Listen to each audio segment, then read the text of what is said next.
Hey,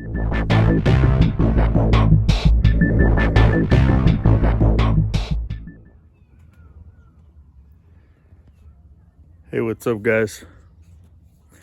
So I'm here with the 2008 Honda Pilot and I just noticed a leak in my radiator. So let me show you guys. So it looks like this is going to be the next one to get worked on. I got some water here in a milk gallon. Pour some water in there. And I'll show you where it's leaking from. Check this out.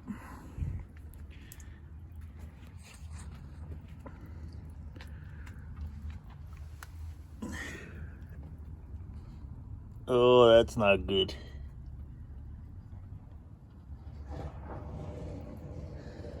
So we're gonna have to replace that radiator. So yeah, stay tuned for that. I'll keep you guys posted. We'll see how hard of a job it is, and hopefully that'll take care of that leak.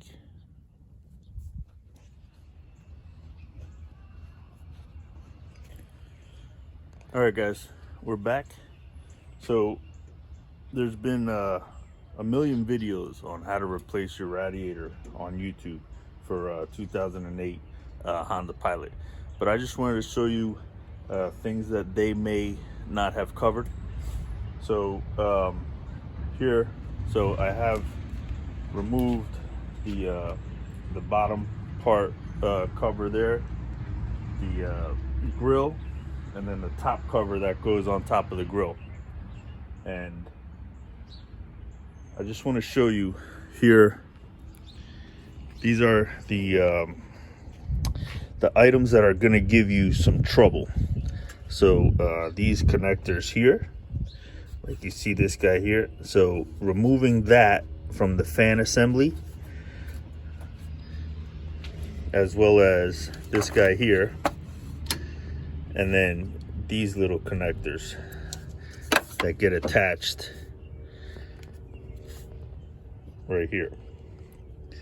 Those are the ones that there's just no easy way of getting them out.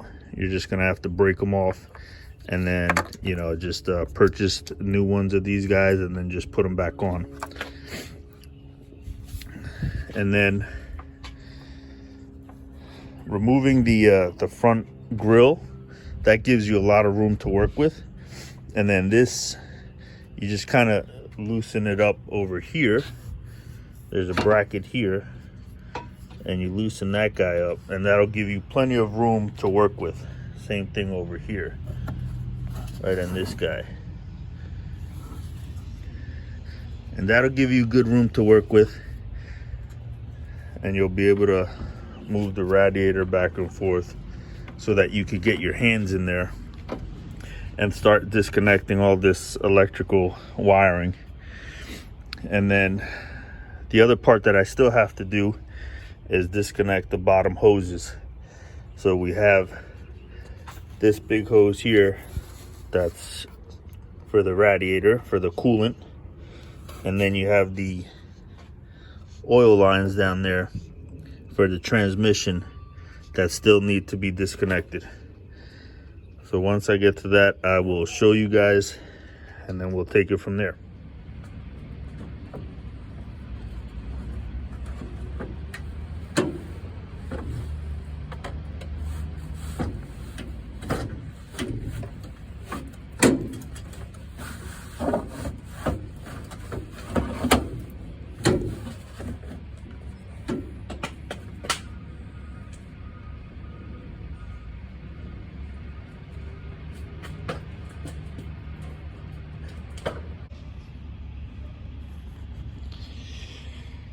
So the radiator's out, and let me show you what gave me the hardest time. So there's a connector that attaches right here. Now that one was hard to get to, but you know, you just wiggle the radiator around and give yourself some room, and then you'll be able to just pop that guy out. This guy here, I just went ahead and cut it. And like I said before, you know, you'll just have to like either zip tie it or purchase another one of these plastic connector holders for that. So this here is the drain for the antifreeze. Just drain that out right there. And then here you have the transmission fluid lines, and you just disconnect this guy and disconnect that guy, and then this is the bottom radiator hose that you disconnect. And then as you guys saw, it just gently pry it out. And you don't want to mess up this condenser here. And as you can see, you got some transmission fluid dripping from the lines. Here are the lines here. So you just keep that guy up so it doesn't drip anymore. Here are the rubber bushings for the radiator support. They go in there. So I'll just clean this up. Here's your front engine mount. If you guys are feeling a lot of rocking and vibration, replace that guy. What else can I show you? So as you can see here, we have a lot of antifreeze caked on this hose here. So there you have it. Let me show you the new radiator that came in. All right, guys, there's a new radiator delivered by UPS. So we're gonna open this guy up, see what it looks like in there. Hopefully it's the correct part. And if it is, I'll post the link up to the correct part number for that, so you guys could have that as a reference.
So here it is, a side-by-side comparison. Everything looks good. Looks like these everything seems to line up right there. You got the transmission fluid lines here and here, and they go here and here. So what I'm going to do now is just transfer the fans over to the radiator. Those transmission cooling lines, I'll transfer that over, and see you guys in a few. So I'm done replacing the fans. This is the old radiator. This is a new radiator with the old fans on them. So just as a little note, these 10mm screws here were very corroded, and that must have been from the antifreeze falling on them. But they were very corroded, as well as these guys. So I had to you know, find an alternative bolt for that. But it's on there now. We got the fans on there, so everything looks pretty good. I did have to turn this guy a little bit because it was pointing this way, so I just turned it a little bit so that there's a nice flow here with the oil line. So yeah, we're gonna install it. I did clean up the old oil residue on here that was leaking, or that leaked while I was pulling the radiator out. And I inspected the condenser. This is your condenser here. I inspected that to make sure there's no holes or leaks in there, but it's hard to see. I guess you know, the air conditioning unit would have to be under pressure there to see that. So we are now ready to install, and then it's just a matter of hooking up these connectors onto the fans and the sensors, as well as the oil lines for the automatic transmission. So I will keep you guys posted. So one helpful hint that I want to share with you guys is, since I busted this connector here, not the connector itself, but how it mounts to the fan shroud here, since I busted that, I'm gonna pre-install this zip tie so that it's easier to get to when I'm underneath the car, hooking up all the connections. So just a helpful tip. So the radiator is now in the vehicle. So now it's just a matter of putting these brackets on. Then the condenser will get this bracket on. I've already gone ahead and connected the fan connectors here. This guy here. And this is what I was talking about before when I said that I damaged this guy because I just couldn't get it out. We got this guy, we got this guy, and I went ahead and zip tied that guy on the bottom there. So now hook up the radiator hoses, the automatic transmission fluid hoses, and then I'll button this back up, and then we'll pour some fluid in there and see how she does. Yeah, I like to keep these guys on while we're installing this so I don't get any debris inside there that might clog it up.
Okay guys, so the car has been running for about 20 to 30 minutes while I power washed the engine and just cleaned up a little bit.